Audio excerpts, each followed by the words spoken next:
रतिया में रतिया पहाड़ की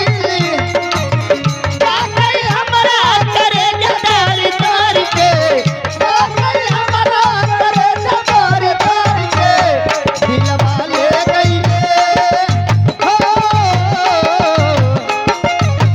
दिलवा ले गईले राजा बोतल में भर के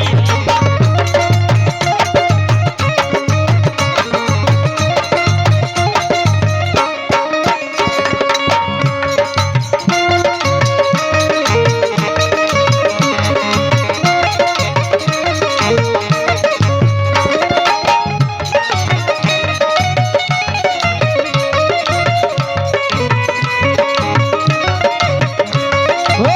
चर दिन गमना करबला पे दरीदी छूटल रहे ना मानवा के हरदी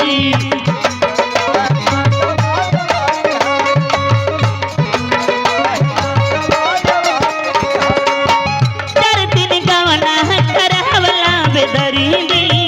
छूटल रहे गवनवा के हरदी छूटल रहे गवनवा के हरदी छूटल रहे गवनवा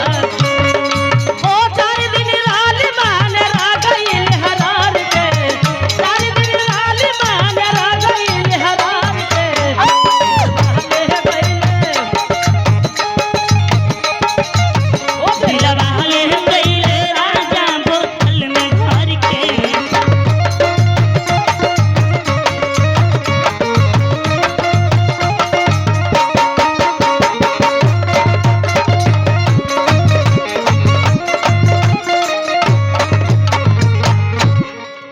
क्या बात है। ए जड़वा में तोर भैया के करेला बाप रे बाप हमर भैया हमरा के लेवे आइल बना न ए बाक काहो तोर भैया ई कहा के विदाई करावे आइल मा अच्छा विदा करावे आइल बना हाँ। सही कहत बाड़ू विदाई करावे आइल बना हो अच्छा तो तू अपने भैया के काहे न कह दलो के जड़वा में होरे भैया ए का बताई जाना ताड़ू का हो गई। आ कहां हुआ हो ए सखी अभी ले नहीं खुद देखले न नहीं जाना ताड़ू उ भैया पहले पहले आइल बना पहले पहले हाँ। अच्छा देखबू हाँ तो देखा दी देखा हो बजाओ तना एगो छोटकी आ एगो बड़की हवे तोर भैया मा ओए हमर भैया हो। अक्का ओए तो बियाह में तो ना रहला अरे बाप रे चुप रहा तू अरे हम जब अपने भैया के देखे ना तो हमर कर जो फटे लरी बप्पा रे बप्पा अरे भैया हो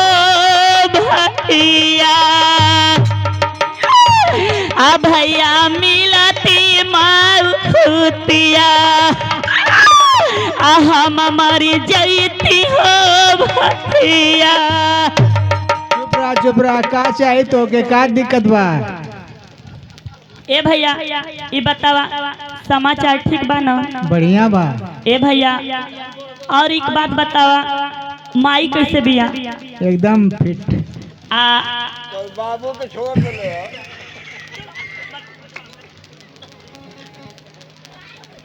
आहे ए भैया ई बतावा माई ठीक बिया आ बाबू कैसे बना हो ठीक बा ना बाबू ठीक बा ना हाँ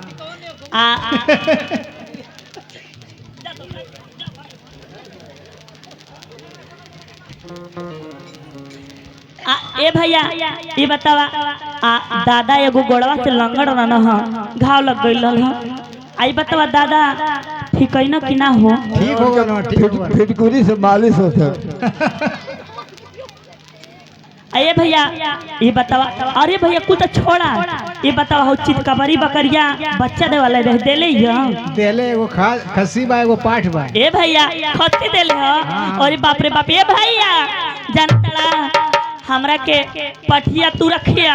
जानत हमके का चाहिए खसी हुआ अरे हमरा के खसुइया दे दिया ठीक है ले लिया ए भैया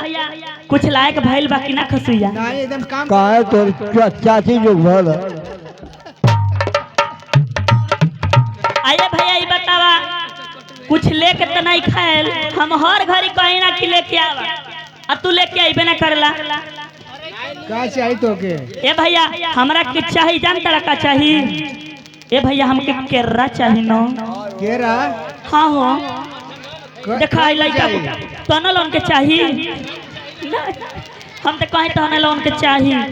ए भैया सर्दी हो जाए सर्दी ए भैया हमके ढेर ना चाहिए खाली एगो दे दिया एगो ए भैया एगो हमके केरा दे दिया एगो से का होई ए भैया कहीं तक काम करी बढ़िया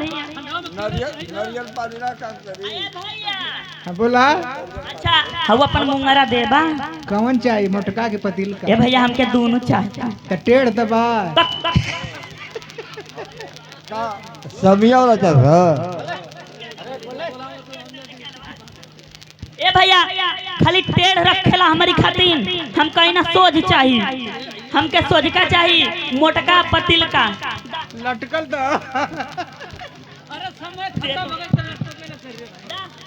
दा भैया दा हेलो हे हेलो हाय बतावा एगो मोटा एगो पतिल है एमे से केवन चली तो है हमके हम कोनो का हमके ना चाहिए उनके दे दा ए सखी तो जाना ताड़ू हो सकी के दे दा हो सकी के उनके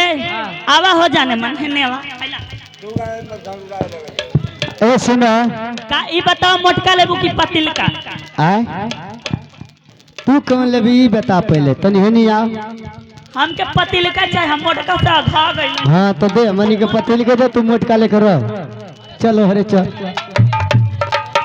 हरे सात नदिया परवा